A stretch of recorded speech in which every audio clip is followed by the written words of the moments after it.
Mheshimiwa Ensa Limache, sikuwa nataka kuongea jioni ya leo. Lakini kuna ile kitu imenikasirisha, ile imefanyika huko Nairobi, bali mkule ilikuwa na kesi. Kuchagua kwa mjumbe ambaye alikuwa maskini, kuchaguliwa kwa mjumbe Peter Saras PK. Ile ni kitu mbaya sana kwa Waluhya. Ile mambo wale vijana wamefanya, wale Wajaluo wamefanya kuchagua mjumbe wa Mumias East Peter Saras. Tunaikasifu kabisa, tunasema ishindwe katika jina la Yesu. Na Wajaluo waombe msamaha. Peter Saras anasema anatetea vijana. Peter Saras anatetea maslahi ya Wakenya. Peter Saras ni mtu ametoka kwa familia maskini, anajua vijana hawana kazi. Wanataka kila siku tuseme haya.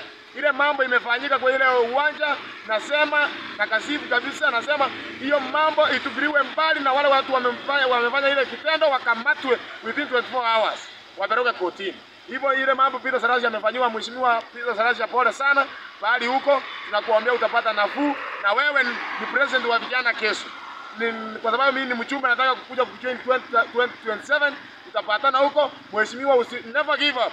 Endelea kutetea watu wako, endelea kusema ukweli. Asante sana. Nimeweka hiyo point 100%.